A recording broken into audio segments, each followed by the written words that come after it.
ready. Madam Secretary, the press has been notified of this meeting. It is an open meeting, and we do have more than a quorum in attendance, and I will turn it over to you to open. All right, then we will call this meeting to order. Thank you, Jeremy, very much for that. So the first item on the agenda then is the consideration and approval of the minutes of the meeting of the Pension Committee held March 5th, 2020. I assume everyone has received a copy of those minutes.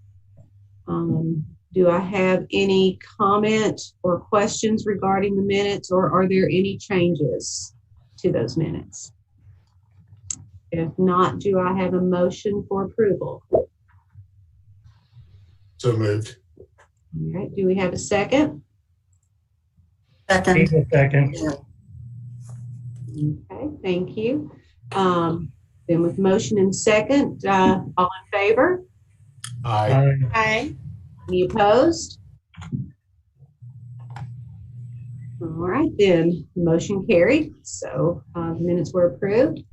The next item on the agenda is presentation by Jim Statler regarding the pension decision and option overview presentation. So I will turn it over to Jim for that presentation. Thank you, Madam Secretary. Good afternoon, everybody. We're going to walk through this in a version of a PowerPoint that we put together here with my fellow deputies.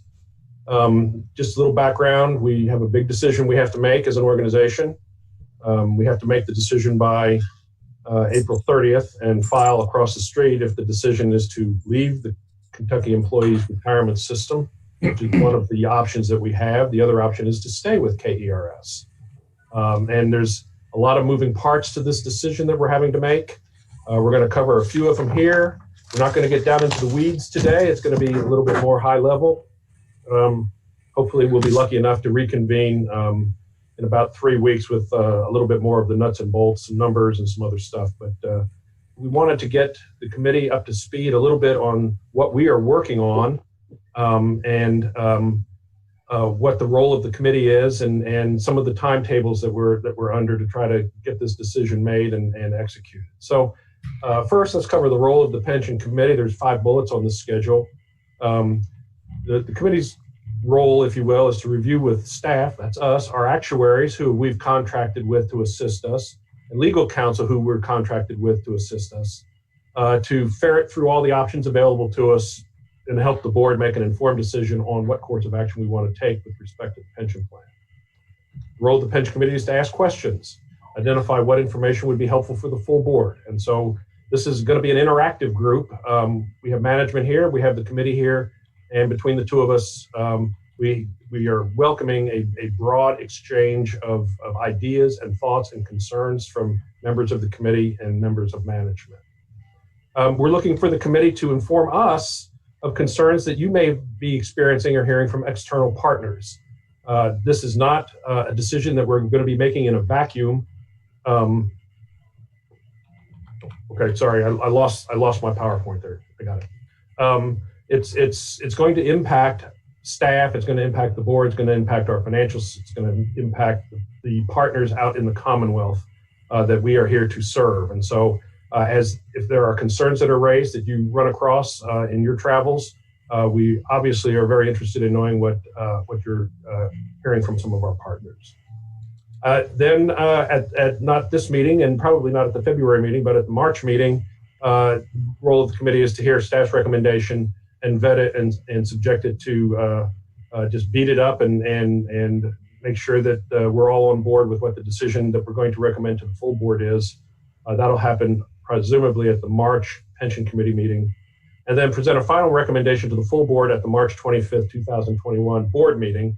If you recall, that meeting is a specially scheduled board meeting for the purpose of making the pension decision. We normally don't meet in March, but that gives management 5 weeks to execute the decision if we should decide to exit the pension plan. There's a lot of T's to cross and I's to dot to get to that point. And so that's where we are. That's what we really welcome any commentary from the committee. questions so that we're not missing anything and that you're up to speed on everything we know about the challenge in front of us. Moving along, recap of the challenges. We're serving 3 masters here with this decision, and it's the masters that we serve, pretty much all the time. We have a mission. We're here to help HALs and the citizens of the Commonwealth. We have to remain financially stable so that we can perform that mission, and we have to have adequate staff and learned staff to execute that mission. You can do one, but you can't do one without taking care of the other 2. And so this decision is going to impact staff. It's going to impact the financial stability of the company, and it will impact our mission. And trying to get that balance in place is one of the foremost things that we have to try to accomplish as we go through these different options. By way of history, and some of this is probably a repeat, but here's a graphical analysis of how much the various members were kicking into the KERS since its inception in 1956. So we've got a lot of history here. But you can see that the pay-in contributions stayed under 10% pretty much until the late 2000s, and then they started to climb. And you can see the rightmost bar, if we stay in the pension plan and we don't get any relief from the pension plan, that we estimate that our pay-in rate for fiscal 22 will be 85 plus or minus a couple of ticks percent, which is a pretty hefty pay-in. The state itself has been paying at that rate for the last year or year and a half. We have had a subsidized allowance and been paying in at only 49%, but I'm not sure that that's going to continue forever. So as it stands now, pending any legislation and any decision to exit the pension plan, we'll be looking at an 85 cents on the dollar pension contribution for fiscal 22. So that's a pretty graphic illustration on how the pay-in has gone. And personal opinion, it was kept artificially low there for a while. And the reason it's so steep now is because it was so artificially low in the past. We got to make up for what we didn't pay earlier in the decade, in the 2000s and late 1990s. So eventually it has to be paid, and we're at that juncture right now. Looking at it a slightly different way, in fiscal 2010, which is 1 year before I started here, our payroll was about $15 million, and our total benefits load was $5.2 million. And so we were paying 33 plus or minus cents on the dollar for all of our benefits. And you can see now the fiscal 22 projection is, even though our payroll is projected to drop down to the 11 to 11.5 million, the benefits now exceed our payroll. And so we're paying 110% of our payroll in the form of benefits, 85% of which I just said was for pension, the other Social Security, and a handful of other benefits that we pay. So you can see that the cost of the benefits and the impact on our overall financials is pretty extreme. That comp and bennies 10 years ago was $20 and $20.5 million, and is projected to go to 23 and a half for fiscal 22, but that's after we reduced our payroll by $4 million. And so it's a pretty dramatic impact on the financial performance of the company. And as we've gotten more efficient, we're doing the job with fewer people. Unfortunately, the cost of the pension plan has outstripped the savings we've had in payroll.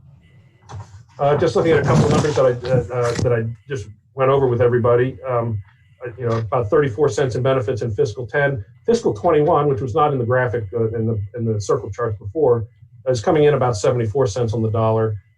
That's largely as small as it is because we did get subsidy for the last couple of years by only having to pay in the 49.5% instead of the 85% that the rest of the state was paying. But again, the projected for fiscal 2022 is sitting at about $1.10 in total benefits, 85 cents of which is pension, the rest is benefits that we're paying. So it's a big decision, it's big numbers, and we're trying to ferret through the impacts in the near term as well as the long term.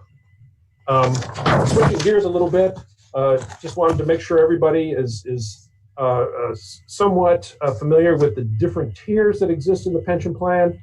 As the pension plan got a little bit behind, the benefits were trimmed. And so we have tier one, which is the what I call the very rich plan that was in the Commonwealth from the beginning of time.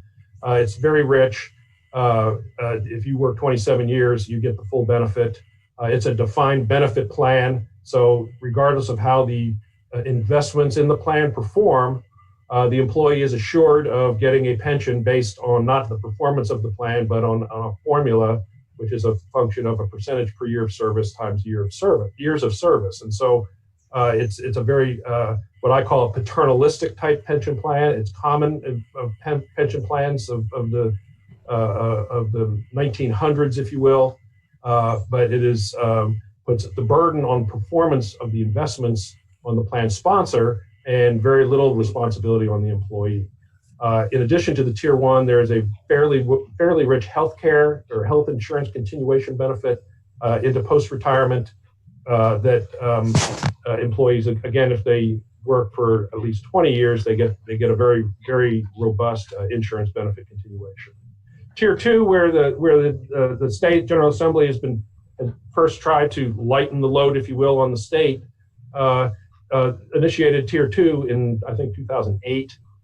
That's what I refer to as a light version of Tier 1. The pension benefit, it's a defined benefit plan still, is not as robust. You don't earn the full pension after 27 years. You have to work a little bit longer. You have to be a little bit older to get the full pension instead of a reduced pension. And therefore, it was costing the state and the other members of the retirement system less to provide that benefit. It has a light version of the healthcare, post-retirement healthcare insurance benefit. And so it is kind of a middle of the road, but it's, again, a defined benefit plan. And then Tier 3, which was launched in 2014 or 15, I apologize for the exact years, but has most of the characteristics of a 401k plan, which a lot of people are familiar with. It's a defined contribution plan.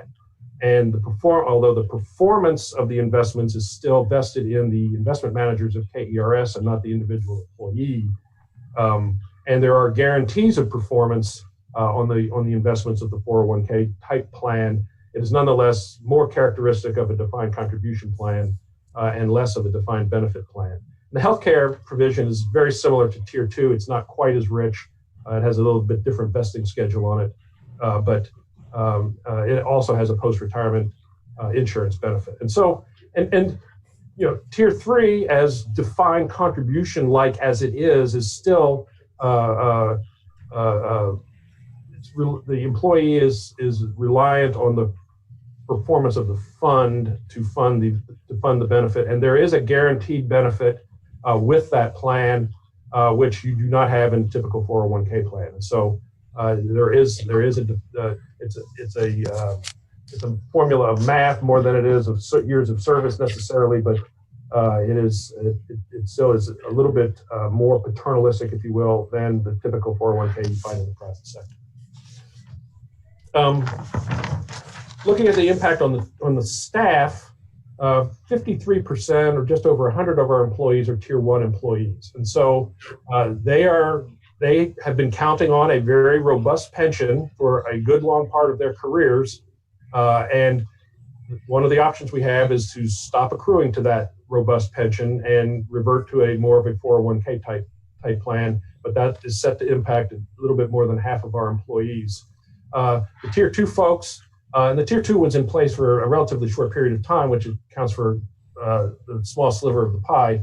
The decision, again, will impact or fail to impact, depending on the decision, will impact the Tier 2s to a lesser degree than the Tier 1s, primarily because the Tier 2 pension is not as robust and as rich as the Tier 1 plan.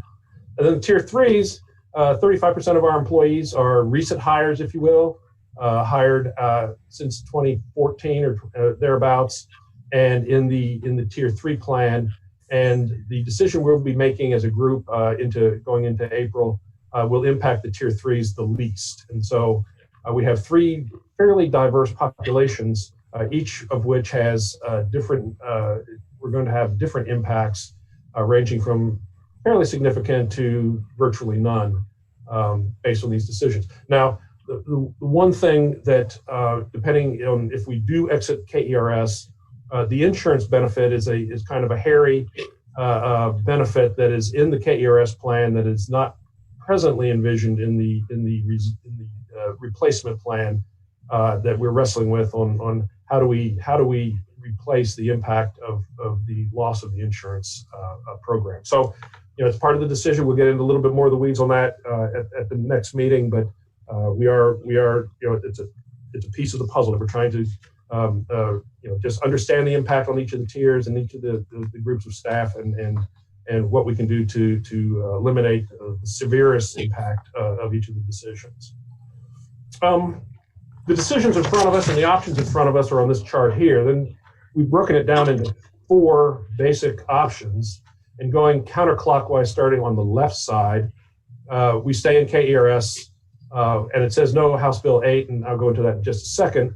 But that is the 1A version of staying in KERS, if that is the version that we end up with, either deciding or depending on how HB 8 worked its way through the General Assembly, that will result in us paying 85 cents on the dollar that we discussed earlier as far as the pension load is concerned. Pending at the General Assembly is House Bill 8. It is virtually a mirror image of House Bill 171 that was in the General Assembly last year that got frozen out when the COVID emergency really hit in March. It is a little bit different way of paying for us to pay the accumulated unpaid liability that's in the pension plan. It has attributes that are really kind of favorable to us because the census of our employees and some of the different other numbers, if you will, behind the way HB 8 would be implemented would save us quite a bit of money and not subject us to the real high cost of staying in KERS without HB 8. Whether it passes or not, I don't know. My understanding is it has very good favorable support in the General Assembly, but that is no assurance, as I'm sure you're well aware, that it's going to come to fruition. But what we have to do here, and management and the number crunchers, primarily me, is at least crunch the numbers of HB 8 because we won't know whether it passes or not. If we wait till it passes and then try to do it, we won't have time to get the numbers crunched. So we're crunching numbers of all 4 of these options presently, and in my case, hoping that HB 8 doesn't change remarkably because I'm doing the numbers based on how the draft of the legislation is in the committee now. Then there's 2 other options that are out there. They're freezes, if you will. It's a term I think most of you are familiar with. There's a soft freeze and a hard freeze. I'm going to talk about the hard freeze first. That is where we literally freeze the benefits of all 3 tiers right where they are, withdraw from KERS, and put everybody into the defined contribution plan that we've been discussing. That means that somebody with 23 years of service who is counting on 27 years and a pension of X is not going to get to 27 years and a pension of X, but there will be a reduced pension of Y, and based on age and years of service combinations, maybe not drawable until the age of 55, whereas there are several tier 1s that could start drawing as early as 45. And so it's a severe impact, hard freeze, it's a severe impact on tier 1s and practically no impact on tier 3s.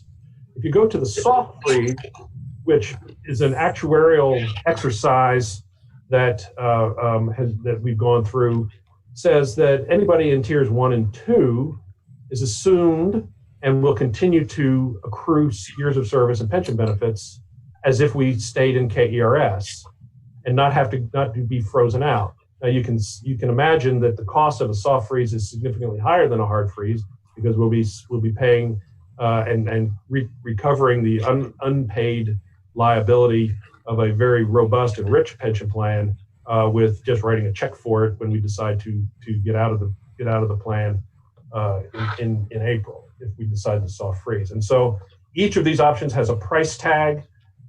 They have different cash flows associated with them.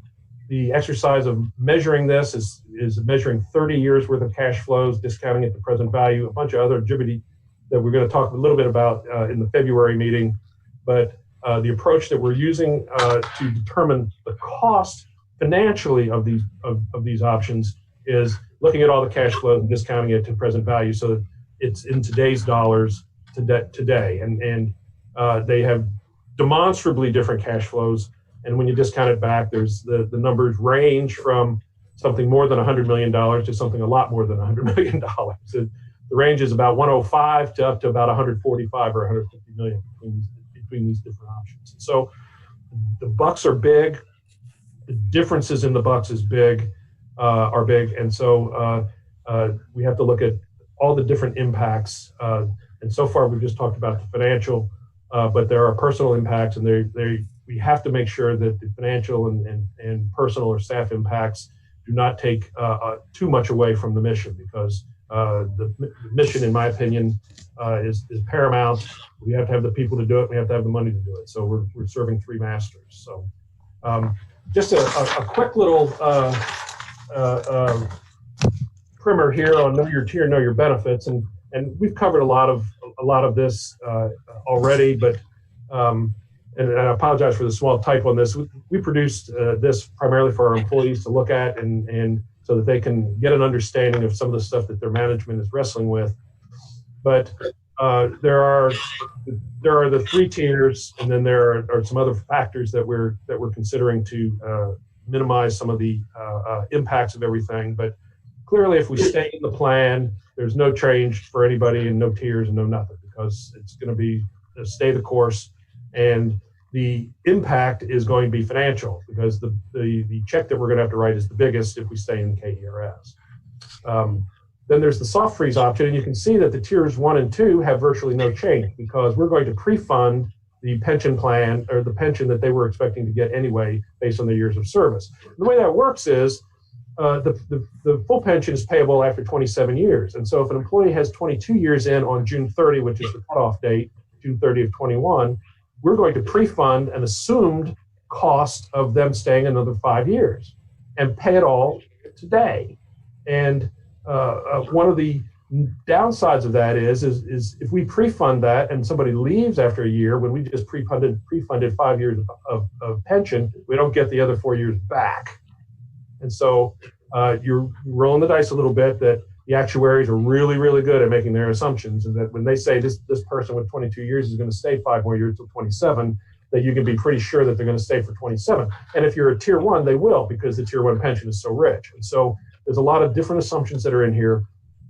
But basically, in the soft freeze, the tiers 1 and 2 will get their benefit as they have been counted on, since they were hired and was their personal plan.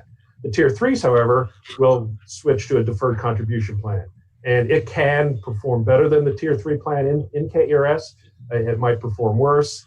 There's no guarantees of performance in the DC plan on the freeze, versus there is some guarantee of performance on the tier 3 in KERS. So it does have some impact, some risk more than actual impact on the tier 3s. Sick and vacation leave, those are ways of bumping your years of service, and the pension plan allows for that. That if you have so many hours of sick leave, you can buy years of service with it, and so as you go through the different options, there's virtually no change if we stay in, because we're going to steady as she goes on the way we use sick and vacation time now. Tiers 1 and 2 in the soft freeze will continue to accrue service credit. Tiers 3, of course, and new hires will go to contributions, will end contributions to KERS. And then in the hard freeze, all tiers end the contributions to KERS for service credit on June 30th. Now, any sick time that's accrued through June 30th can be used to boost the hard freeze service time and the hard freeze benefit, which, of course, the actuarial cost of that is part of the payoff of the freeze option. And then the participation in the Kentucky Employees Health Plan, ability to cross-reference and state benefits, that's no change. And in this one, we're not talking about the post-retirement insurance. We're talking about the major medical insurance that all employees have. We have been assured by the insurance program at the state and retirement that our employees will continue to be able to participate as long as they're employed at Kentucky Housing in the state's major medical insurance program, which is it's important for a single participant. It's extremely important for spouses that where both spouses work for the state, that they get a big, it's called the cross-reference program. And it's a tremendous benefit if both are employed by the state, and it lessens the impact there is no impact on that particular during employment insurance program, regardless of the option we choose to get out of the pension or stay or get out of the pension plan.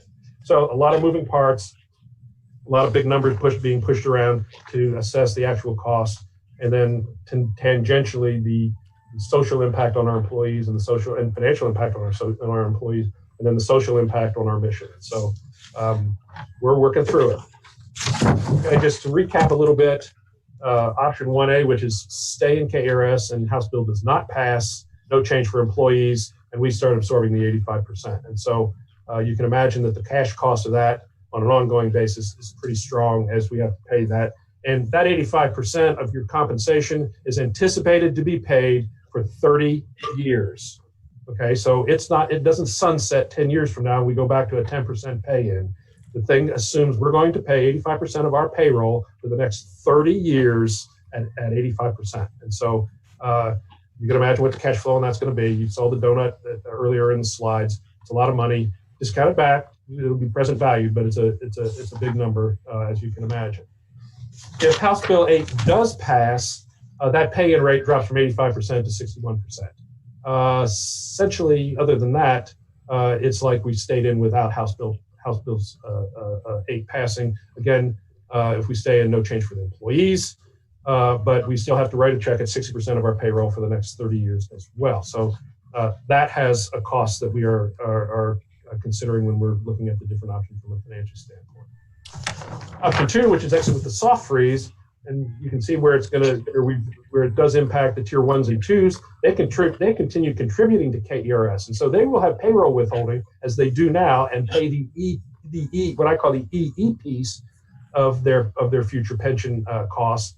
We, the ER, the employer, will pay a lump sum actuarial present value of what the estimate of their piece is, and that gets paid up when we exit the soft freeze. And like I said before, if they don't not live up to, but if an employee that we paid for, assuming that would work for 7 more years, quits after 2, we pay for 5 years and we don't get it back. And so there is a financial risk to overpaying in the soft freeze and getting nothing for your money.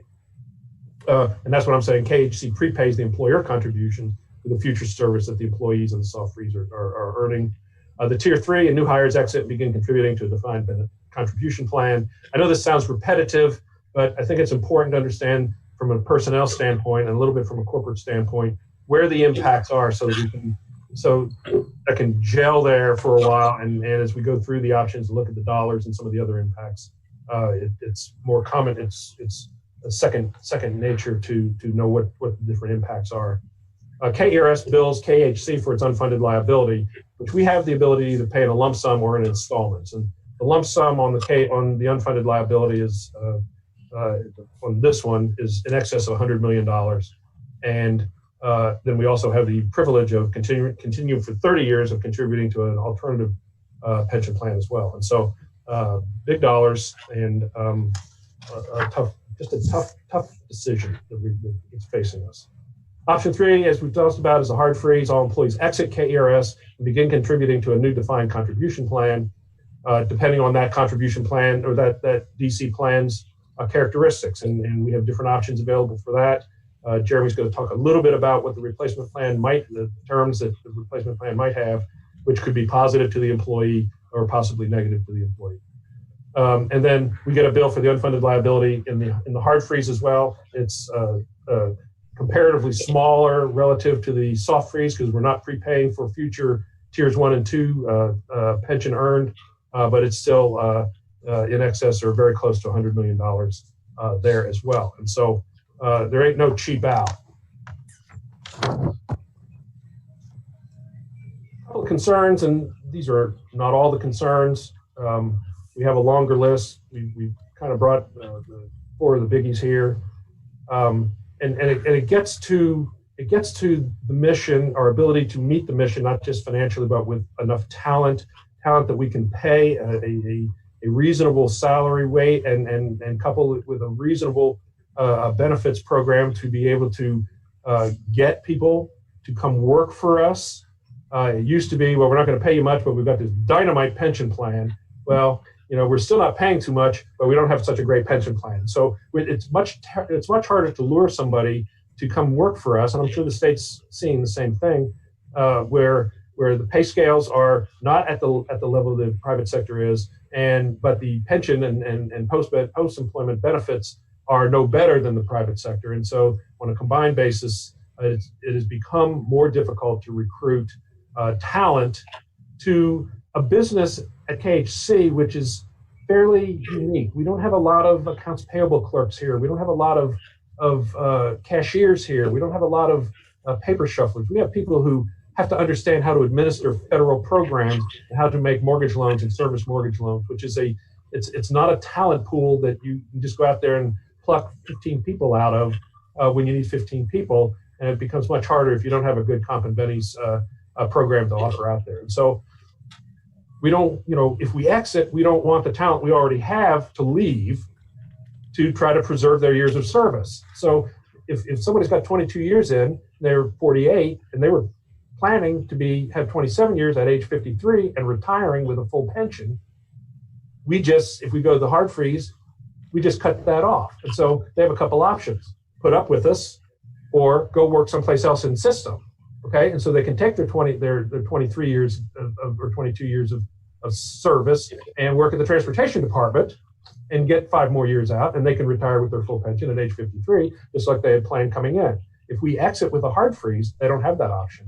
And so that would be their option with a hard freeze, that we run the risk of losing some talent. In the soft freeze, we don't have that much risk because we prepaid for those 5 years. Now they still have to work those 5 years, but they will still get that benefit and retain the ability to retire at 53 with benefit.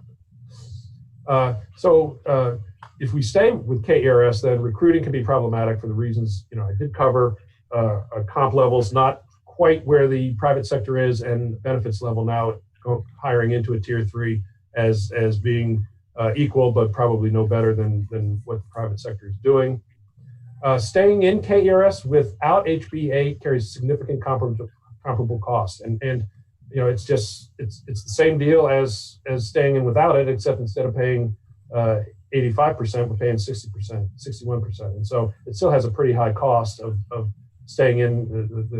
Or I said that backwards. If it's not HB8, we, instead of paying 61 with HB8, we pay 85%. You can imagine what 24% of our compensation adds up to in the overall bill. And one of the things that really is, difficult from a management standpoint, and it's difficult from an employee standpoint who's participating in these plans, is every year the General Assembly meets. I'm not being critical of the General Assembly. It's a huge task that they've got to try to get this pension thing figured out. We don't know what's going to come out of the General Assembly every year. We don't know whether they're going to get rid of the plan entirely. We don't know if they're, instead of paying 85% in 2 years from now, they're going to say, well, we're going to give everybody a break. You can pay in 20%. We're going to kick the can because eventually we're going to have to pay the 85 in future dollars, if not in present dollars. Or we don't know. And to be honest, I prefer that we just get this thing behind us. And staying in doesn't really get it totally behind us because we're still subject to the whims and fancies of the General Assembly. And going to our own plan, we acquire a different set of issues, but it's more in our control as opposed to third parties' control. And those of us who have been managing through the ups and downs and of the pension conversation, really if we could get an HB8 that really worked and could get the cost of it down just a little bit, HB8 is not a bad deal, except we're still at the risk of something else happening at the state level 2 years from now. And if the pension plans investments are doing great for calendar 2021 or fiscal 21, the numbers looking pretty good from July 1 on the earnings. But if they crap out and they have a loss, somebody's got to pay for that, and that comes in the future pay in, so the 85 might go to 95. And so it's just a lot of uncertainty on an annual basis going forward by staying in KERS. And so they are a lot of concerns. I say, you know, I want to get this thing behind me. I'm not going to be working here that much longer, and I'm going to retire and try to draw from the plan. But I don't want to saddle, the future management of this organization for the next 30 years with a short-sighted decision today that could cause some problems going forward. And I don't have a crystal ball. I don't know what things are going to look like 10 years from now. But if I can identify, this is not a good thing to leave the future with, and it's going to impact staff, financials, and mission, then maybe we don't want to make that decision. And so it's just a lot of moving parts. And I just wanted to share all that stuff with you. That is the basics of the decision that's in front of us. We are, soliciting expert help with actuaries and legal. We're looking very closely at our overall comp and bennies plan to make sure that, number one, it makes sense, and number two, it makes sense insofar as being able to afford it, and it makes sense insofar as being able to retain and recruit talent, and with the overall objective of making sure that when it's all said and done, Kentucky Housing here is doing what it's supposed to be doing, and that's provide safe housing for those folks who need assistance in getting safe housing. And so it's a three-cornered hat, if you will, but we've got 2 months to figure out what we're going to do. I'm going to turn it over here to, and please ask questions. You can ask them now, ask them later. I'm going to turn it over to the defined contribution plan. I'm the number cruncher and different options from a financial standpoint. Jeremy is spearheading the replacement plan, if you will, that we do have to go to if we decide to exit KERS either a hard or soft freeze. Jim, you mentioned the comps and bennies analysis. When will that be done? When what analysis, Barry? I didn't hear you. The comp and bennies analysis. Because again, the way we're going to look at this is we've got to attract talent. This is kind of the way I'm looking at this. If we take away something over here, we're going to have to add something probably over there to attract somebody. Because, well, other than Jim being locked at the desk and we're not going to let him leave ever, we're going to have to replace him. Yeah, well, your wife is actually telling me that we need to do that. That's beside the point. That discussion and analysis is already being done. We actually, and I didn't mention, in addition, we have contracted with compensation consulting firm to assist us in evaluating how far below the private sector is our compensation, and comparing that to how on par or better than the private sector is our pension plan. And it used to be, like I said, we used to pay not great, but we had a dynamite pension plan. Now we're not paying great yet, and so we're looking at our pay scales to make sure that when we come out of this and look at, what's the cash flow going to look like if we decide to go this route? Well, one of those cash flows is going to be how much more is our compensation going to be that we're going to have to pay to get the cheap out, lump sum cheap out on, let's say, the hard freeze. And so we've got to make sure that there's a good balance and it's an all in. And so, but staying in and not getting relief on the pension side, there's no money left to do pay increases. And so we know we're not competitive now with that structure. And so finding a good enough pay with a decent enough post-retirement benefit is already, my models that I'm running is, okay, let's increase overall compensation 5%. What's that do to the numbers? Let's increase it by 8%.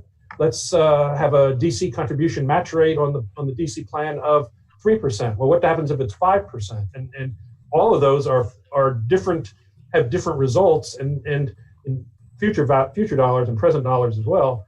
And we're going to have to sit down and say, this one looks like one that we can be competitive in hiring talent with the private sector, and it's not going to bankrupt the company.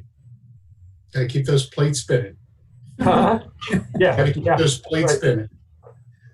Barry, this is Amy. Before Jeremy takes his turn on the defined contribution plan, some of you might be sitting there thinking, well, what about these poor employees, and are they being considered? That was a question this group had last year. So let me just say that being basically the COO for the corporation, Jim and I know by person how much time they have in the system, who is very near a vesting cliff for the insurance or for an early retirement or they're 27. I mean, we've looked at these numbers now for over 2 years, and the folks that were at risk last year at this time are not the folks that are at risk this year. They've had an additional year. So I just want to reassure the committee that, and you can ask me anything you'd like to know from the employee side, but as Jim showed a couple of slides earlier, in the fall of 2019, several of my staff, including my communications and marketing director, we branded a marketing effort, so to speak, toward the staff. And we basically said, know your tier, know your benefits. And we have an entire communications plan that started 2 years ago because we thought we would make this decision last year at this time, and we did not. So we've gone an extra year. In addition, we offered every staff member up to $250 to meet with a financial planner. We had very few folks that actually had to use that money because most first-time meetings with a financial planner are free. So we did have about 6 or 8 folks take advantage of that, but we had a whole lot more who met with financial planners and have continued to talk about their retirement and what happens if the corporation takes that hard freeze option. So right now, I'm pretty certain you could ask Jim, myself, or my HR director about any person in the corporation. We could tell you their tier, how close they are to their retirement, how much they've paid in, what their concerns might be. What we don't know, and this is what makes it a little more cumbersome as a decision, is if you purchase time, but we don't have that, you haven't told us, we don't know. So, some of the information we have for employees is a little bit of a guess. But I did want to just represent that side of it. Jim is giving you really the business side of the decision, which is the board's to make. But please feel free to ask me anything related to how we're handling this with the staff as well.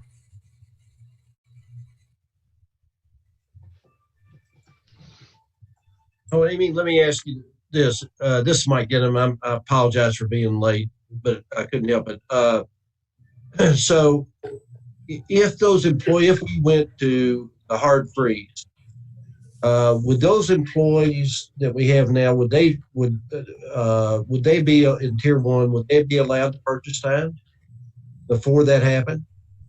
So yes, and they could have last year, which is to their benefit. I don't know if staff did, but we kicked the can down the road a year, so they had another year to pay for that.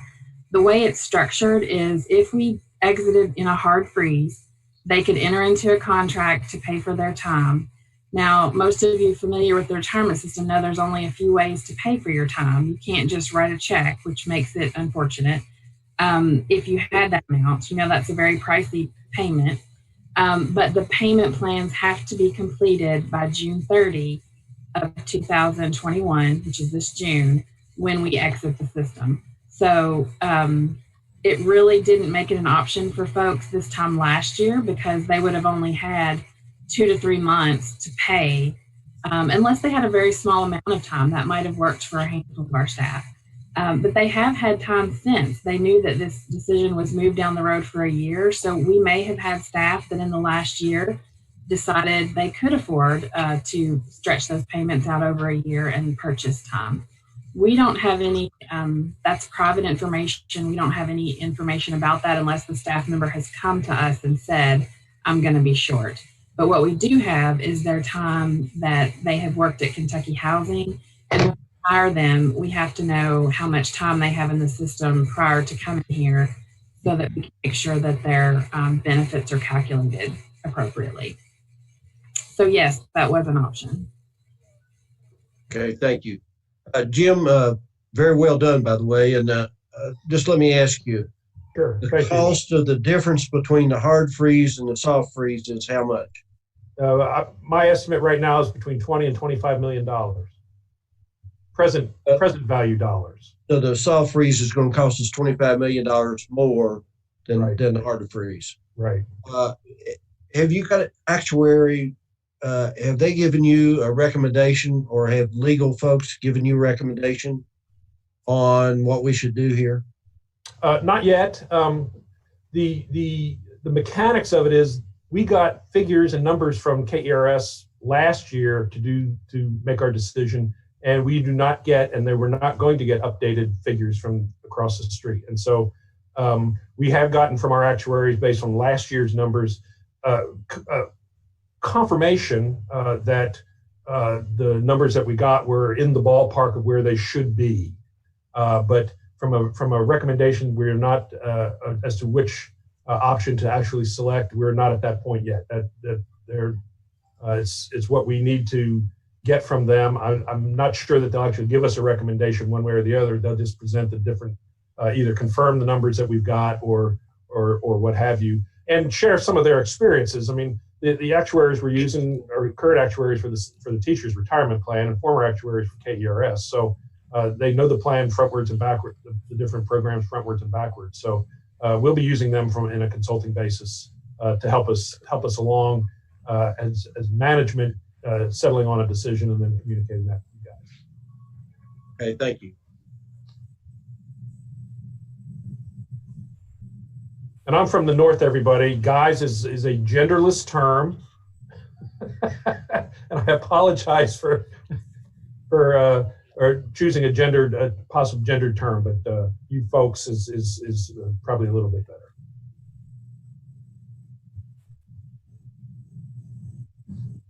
Okay, if there are no more questions right now, I apologize. I did pretty well with the PowerPoint while Jim was speaking, and it's gotten off on me here. So I may have to unshare my screen for just a moment to get myself in the right spot.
Okay, does everybody have that on their screen now? Again.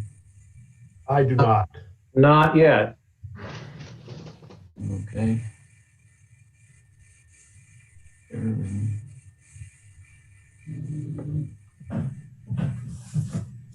How about now? Yes. Yes. Okay. Sorry about that, everyone. Okay, so as part of this, if the choice is made to exit the pension, whether that's a hard freeze or a soft freeze, KHC is required to provide an alternative pension plan for its employees. And the legislation requires that plan be such a plan that cannot ever have an unfunded balance. So in other words, it cannot be a defined benefit plan. So we would have to move into a defined contribution plan. Most people are familiar with defined contribution plans. These are 401k type vehicles. A 401k is a defined contribution plan. So it's a defined contribution in that the employee determines how much they're going to contribute in. The employer offers match or doesn't offer match. Typically there's a match offered, and that is the contribution that's going to go in. That's what's defined. The benefit that comes back out to the employee is not defined in a defined contribution plan. And so you have the risk of, as an employee with a defined contribution plan, you have the risk of the growth of the assets within the plan. So when you put that money in, you're banking on the investments made with that money being such that will produce a benefit for you when you decide you're going to retire and start drawing on that plan that can sustain you through your retirement. So that's the defined contribution plan. Fortunately, we made it pretty far down the path with this last year. So we, and we being Jim and Lisa Barron and I, had meetings with deferred comp, and that information was shared with the other members of the executive team. And we had decided that we settled on that we were going to have a defined contribution plan with deferred comp, Kentucky deferred comp, if that's the route that we go. There are a number of reasons for that, and you'll see some of those here as we go through this. So these are the requirements of what was House Bill 1 for the alternative retirement system, which is largely what I've already spoken about. You do have to offer one, and we have to have it adopted prior to exiting the pension KERS, if that's the choice. It has to be a defined contribution plan. It cannot be a defined benefit plan. That's really where that comes from. It must cover the employees that are not participating in KERS. It may be voluntary. If we go this route, we would make it available to employees. We haven't really talked about it being voluntary, but that could be an option, I guess, if they decide they don't want to contribute to the 401k. We could have the option of not forcing that, but that would be something we would work out still. And if the successor plan is a 401a plan that accepts transfers, and the employees have to be able to transfer their balances that remain over at KERS over to their defined contribution plan. So a rollover. If you've ever worked at an employer who had a 401k and you moved to another employer and you didn't want to have to track two different pension accounts and see what's going on in two different pension accounts, you may well have done a rollover contribution yourself over the years. So as we said, we would establish a new plan. We would adopt a plan design. In talking to deferred comp, we are not eligible to have a 401k specifically. So what we would be looking at is a 401a plan, which operates very similar to a 401k. There's really not any difference. It's just a different subparagraph of the code that covers it. We would need to select a trustee for the investments, and that would be through deferred comp. Deferred comp contracts with Nationwide, which is most people have heard of Nationwide as far as investments go. It's a reputable firm that's choosing the vendor and the record keeper. So we've really gotten down to that point in it. So now we're at the point where we would put together our plan with them. We do consult with outside legal counsel that specializes in pension plans. His name is Alan Paw. Everyone, for the most part, on this committee should have met Mr. Paw last year at our meeting. He was in attendance. We do expect him to be in attendance at our next meeting and be available to the committee to answer questions you may have. So once we have all of that finalized and a determination is made, if the determination is made to exit the pension, either in a soft freeze or a hard freeze, then part of what the board would vote on in March would be to accept the alternative pension plan as established, that it would be a defined contribution plan through deferred comp. And then if that's the decision, as Jim mentioned, we have lots of paperwork and lots of process we have to go through with KERS. And part of that process would be to get KERS approval of that plan, and that KERS signs off and says that it meets the requirements of the legislation as an alternative pension plan. We would do lots of communication with our employees about their options. Nationwide has indicated they would come at that time, pre-COVID, they were going to come on site and do trainings with our employees. We would have a similar arrangement worked out, undoubtedly on a remote through Zoom meetings or something of that nature, so that it gets well communicated to the employees and they have a good understanding of what is available to them. And then we include on here submit IRS application, and we can kind of get around a lot of the process with the IRS. If you're creating a new plan from whole cloth, you have to submit that to the IRS. The IRS has to approve it as qualifying as a qualified plan under 401A of the code. by going through deferred comp already has sort of canned plans, what are called canned plans. They are plans that have already been submitted to the IRS, gotten the approval, and then they create enrollment documents. They're just fill in the blanks where you fill in your names, but all the terms are consistent with the plan that was submitted to the IRS. So it's already gotten its IRS approval, and you kind of get around a lot of that process by going through a canned plan. So that is the defined contribution plan. And as I said, at our next meeting in February, we expect to have Alan Paw in attendance. And Alan, it's my understanding Alan was going to watch the stream of this on YouTube. So in all likelihood, he's hearing me talk about him right now. But he plans on being with us in February to talk more about the legal side of this and get into the deeper issues and answer any questions you may have about that plan.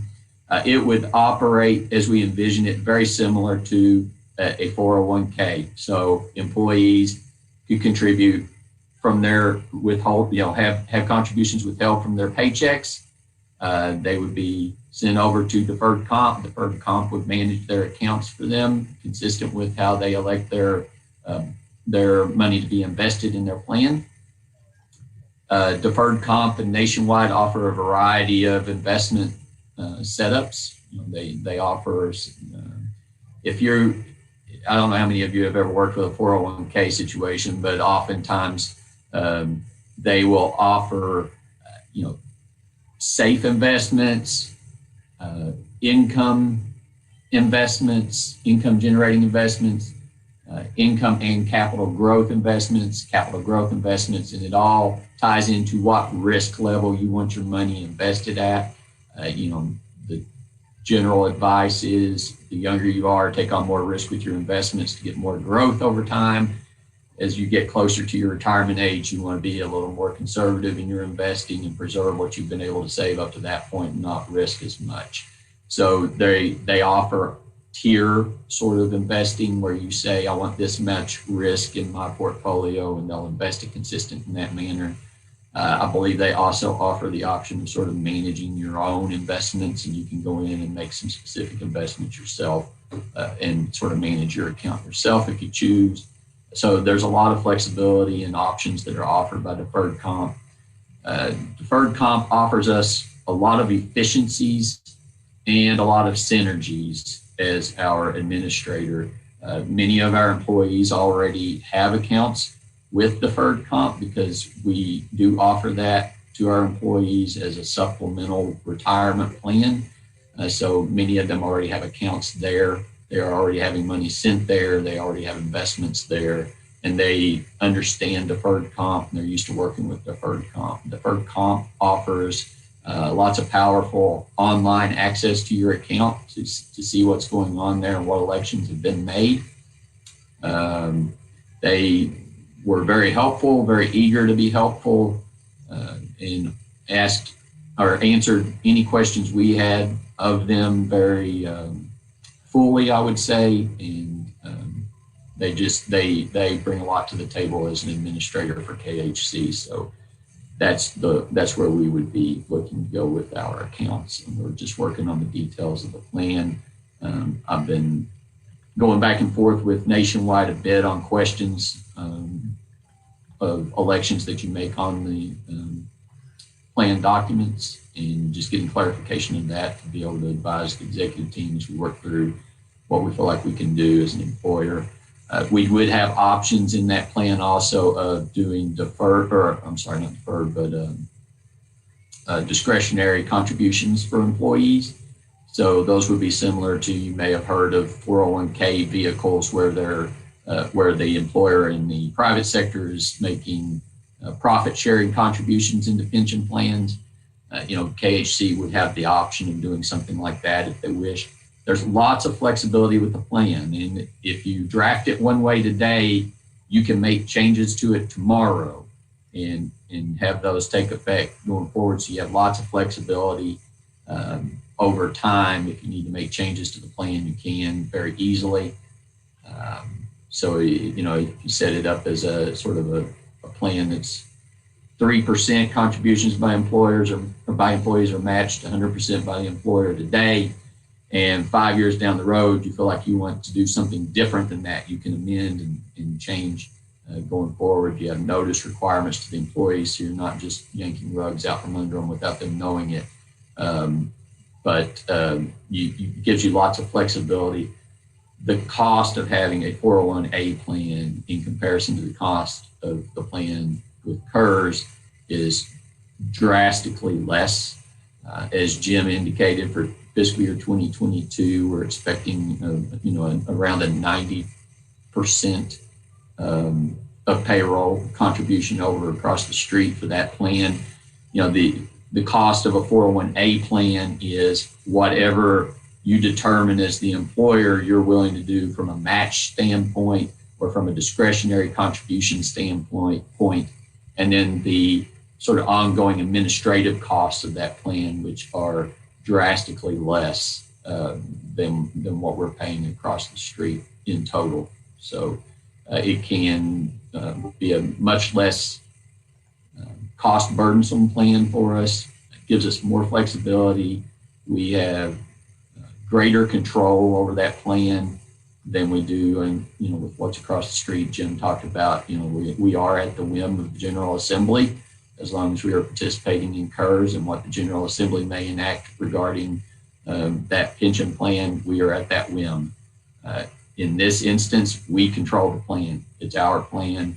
And as long as we aren't violating the tax code or any of those rules, or ERISA, or any of the employment law rules that encompass that type of a plan, we have discretion and we have flexibility and control over that. And we're not, subject to the whim of the General Assembly.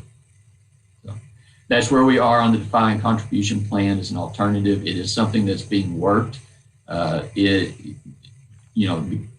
Mainly because if the decision is that we're exiting in March, we don't have time from March to April to stand something else up. So we've got to be working on having something stood up in the event that is the decision that is made, so that we're ready to go and can have it in place to effectuate what the board may determine in March. With that, Let me ask you, have you going back to Jim's concern about retaining and recruiting key employees, do you all have any idea about what the market is in your all's area as far as the contribution rates? Is it 3%, 6%? Have y'all done any actuarial analysis on that?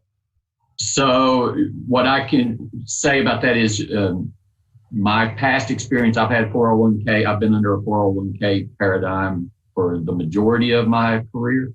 Prior to KHC, that's what I had in legal practice, and I was at a CPA firm. Generally, what I saw there was 100% match up to 3%. That's what I always had in a 401k environment. I can tell you what UK does because my wife works at UK, and they will do 200% match up to 5%. They've got a very rich defined contribution plan, and UK is not in KERS. They do not participate in KERS, so their pension plan is the defined contribution plan, and it's a very rich one. Frankly, that's the richest I've ever heard of being in the private sector or semi-private sector of double matching 5%. Now, when I was in private practice at law firms and CPA firms, I would get discretionary contributions that were profit sharing contributions at the end of every year that helped grow that fund for me as well. So that's what I can speak of as being out in the marketplace. Now, I've been out of that marketplace for, next month will be 6 years.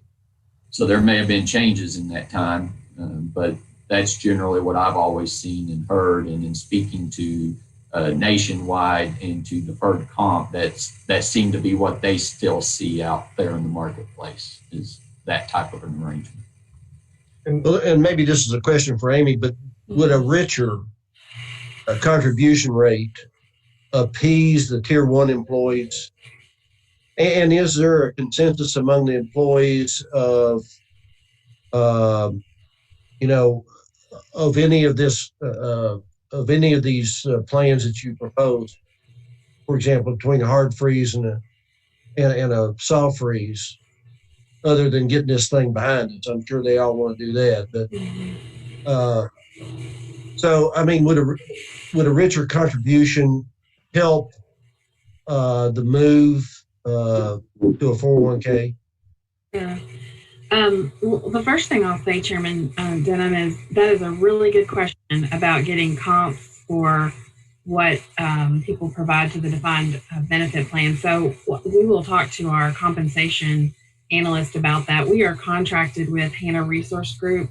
We've brought that contract to you all several times, and that is a question that they could help us answer as well, to get a third-party perspective from the employers that they work with locally. So let me get that information, and we'll have that for you all in the next meeting. The second thing I'll say is retirement is very personal, and everybody is in a very different position. So we have some folks who are very near a vesting cliff of the 20 years, and they're a tier 1, and they're, I don't know, a year away from getting their health insurance in retirement, or they might be 10 months away from hitting their 27. But if you talk to them, they are very dedicated and want to continue to work at Kentucky Housing Corporation. So without telling them anything more, we have some folks like that who say, it doesn't bother me if I want to go back in system and make up my year or my 10 months at some other point, that's fine. But I like the work I do. I like the mission. I like my supervisor and my coworkers. So we've got that set of folks. And then we've got a set of folks who look at it more as, well, this is my opportunity to go ahead and retire and then come back into the system because I'm fairly young. So we have that set of folks who are just seeing this as maybe an opportunity. And then we have the set of folks who are really nervous and concerned about their retirement benefits. And they're the ones that have not been looking at their tier over the last 2 years and have been not looking at their benefits and then just hoping that KHC was going to make the decision to just stay status quo. And so now they're looking at it and saying, you know what, I am 10 months away from my 27, or I haven't hit my 20 for my health insurance. How is the corporation going to help me with that? And so that is what Jim and I are talking about now. Like, what can we do? What could we do? We've been talking about it for a year and a half. And as Jim firms up these numbers with the actuaries, we will be able to more clearly see financially, I think, if there is something that we could do either in the new defined contribution plan or for employees currently in terms of their salary that might help them stay. We know we're going to have turnover. So the second part of what we're doing and have been doing for the last 2 years is we have a very robust succession planning process in place, whereby we know who is in this retirement range for the next 3 to 5 years, which of them are in positions that we would determine are critical, and which departments have too many of those positions to handle turnover all at one time. So we'll be managing, from my perspective and my staff's perspective, we'll be managing this whole pension decision in multiple ways. It won't just be trying to retain the folks that need to be retained. It'll be trying to train and replace them with internal folks who have core knowledge that's been transferred. It might be trying to, somehow incentivize some of them to stay for 6 months more or a year more so that the transition doesn't happen and we fall off this edge June 30, July 1. So I know that's more than you asked, but I do think your first question is a good one, and we should talk with the compensation consultants and just get their perspective about the cost of the investment for the defined contribution plan and see what's typical and what are comps. Thank you, Amy.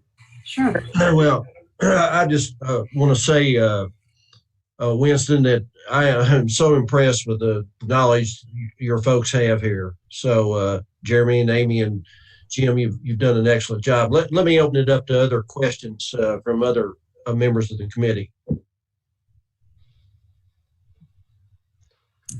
While folks are formulating their questions, let me just say, Chairman, thank you for your compliment of the staff.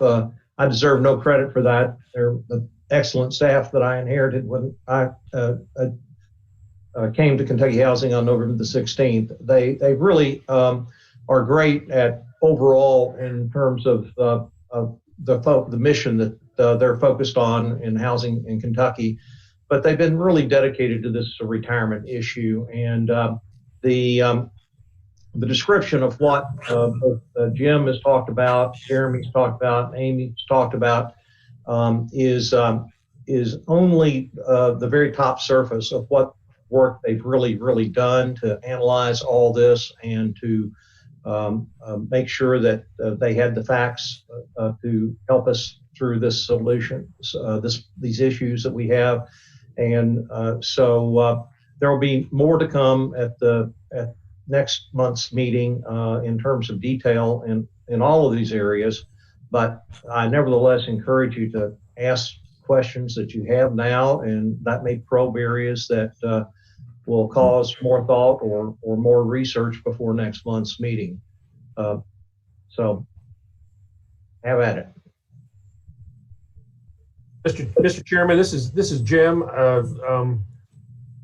There's a couple of embellishments, I think, on a few things, and your question about are we limited to 3% pay-in or 5% pay-in or 8% pay-in, and Jeremy alluded a little bit to it. We've been paying 49%, and it's been hitting our budget every year now since for the last 4 or 5 years, and so an ongoing plan of 3%, we're going to be saving, so to speak, 46%. Now we're going to write a big check up front to be able to save that, but the running rate will be much smaller and will give future management of this organization much greater flexibility on how to manage the comp and Benny's combination going forward. Then the other thing, and it's not abundantly obvious, is that regardless of the decision, whether to stay with KERS or do a soft freeze or a hard freeze, the tier 1 and 2 folks still have a very vested interest in the solvency of KERS. Because when we do the freeze, we're not pulling their actuarial value of their account and putting it into their defined contribution plan. That's staying at KERS. And so if we do one of these freezes, they're going to get a pension when they finally do retire. They're going to get a pension from KERS, and then they're going to create their own type annuity pension out of their 401A or 401A plan.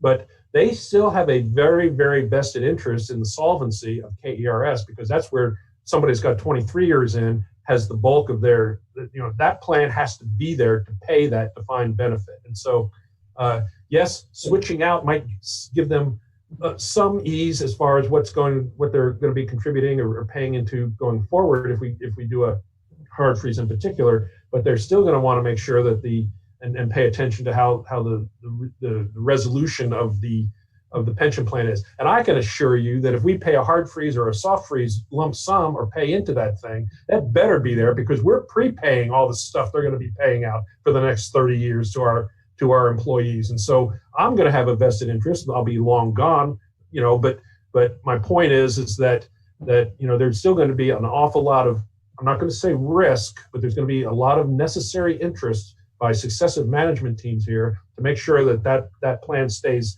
as solvent as it just stays solvent, so that our employees and our retirees will be assured of getting those pensions. Well, thank you for that. And I will tell you, in regard to full disclosure, I went through this here several years ago, and we switched from a defined benefit to a defined contribution plan.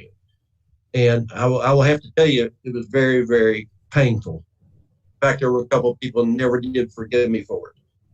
But on the other hand, those folks that are now in the 401k would not give up their 401k for anything. So, there's just a lot of different ways to look at this, and it's a tough call. And I don't envy you folks. It's tough. So, okay, other members with other questions.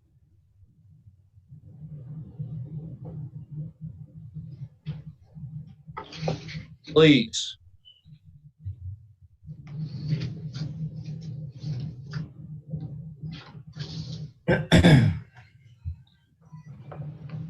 Winston, if we don't have any other questions, Jeremy, you or Amy or Jim have anything else? Or Winston, do you have anything? I don't think we have the next item on the agenda. That's for Jeremy to call, but or for actually you to call, Chairman, is items from the committee or staff that are not on the agenda. I'm not aware of anything that falls into that category. Okay. We do need to set a time and date for the next committee meeting, right, Jeremy? Yes, sir. And if it's okay with the committee, I'd like to just go ahead and set the meeting for February and March at the same time.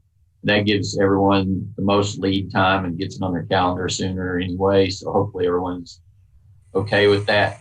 We were looking at February 22nd or February 23rd for our February meeting. We have a board meeting on February 25th, which is the Thursday of that week. 22nd, 23rd are a Monday and a Tuesday. And then I will also point out and just remind everyone, because many of the people on this committee are also on our finance committee. And we have a finance committee meeting on February 18th, which is the preceding Thursday. So we are asking a lot of you folks for that week. But we were hoping for February 22nd, February 23rd in the afternoon, probably at 1 o'clock or 2 o'clock again.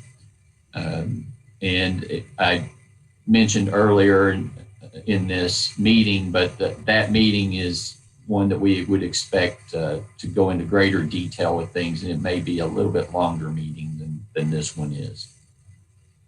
So we would also plan on some outside parties being available at that meeting for questions too. So at what board meeting do we need to make this decision, Jeremy? Is it the March 25th meeting is when we expect the board to make the decision. And so for the March meeting, we were looking at March 18th, which is the preceding Thursday. It's 1 week in advance.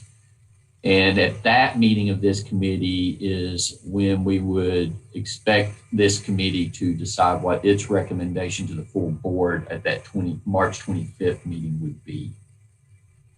Let me get this straight. We're going to have a pension meeting on February 22nd.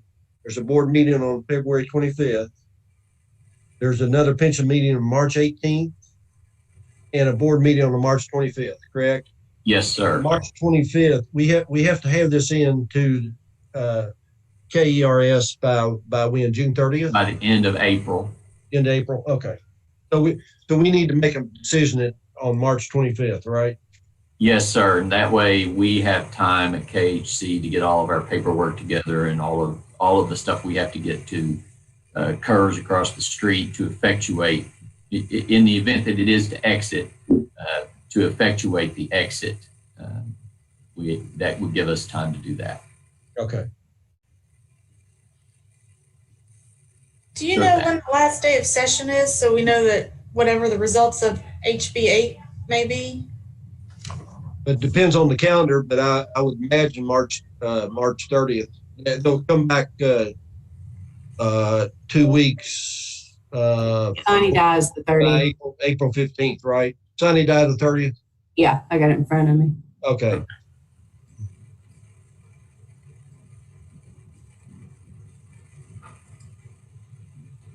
So I think the decision that we need is, after looking at your calendars, it's whether or not the next meeting should be on the 22nd or the 23rd of February, the next pension committee.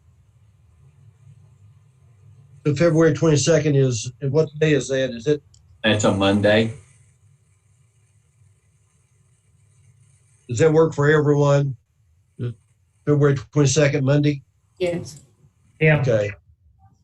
So do I have a motion that we have a meeting on February 22nd, Monday, February 22nd for this committee? I'll make that. We have a motion. Do we have a second? Steve will second. Okay. So we have a motion. We have a second. All in favor signify by saying aye. Aye. Aye. Opposed, like sign. Motion carried. All right. So, And we probably should go ahead and set the meeting for this committee in March, and the dates that Jeremy had suggested for either, I think, Thursday, March the 18th, which gives us more than gives us a week before the board meeting. Or if that is a bad date, we could go to Monday the 22nd or Tuesday the 23rd for that meeting. March 18th. Does March 18th work for everyone? Yep. Okay, entertain a motion that we set the next pension meeting for March 18th, 1 p.m. Let's see. 18th. Good. Okay. You need a motion? I do need a motion. I'll make that. Okay, we have a motion. Do we have a second? Second, Gail. Okay. All in favor, signify by saying aye. Aye. Aye. Aye. Opposed, like sign. So the next meeting will be March 18th at 1 p.m. Mr. Chairman, will there be a calendar invite sent out, Jeremy? Yes, sir. Okay, thank you. Okay, are there any other items we need to bring up today, folks? Just for a recap, it appears that we have Finance Committee on February the 18th, then Pension Committee on February the 22nd, then there is a board meeting on February the 25th, and then the next pension meeting is March the 18th, followed by a board meeting on March the 25th.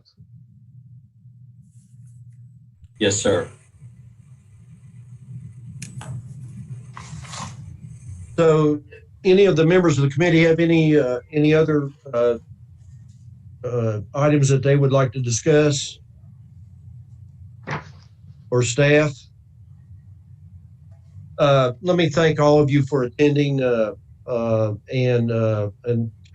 staff, thank you so much for your wonderful work. Certainly is appreciated. Thank you, Mr. Chairman. So with that, Winston, if you're okay, I'd ask for a motion to adjourn. I'm certainly okay. Thank you. Thanks everybody for attending. Okay, I have a Thank motion you. to adjourn.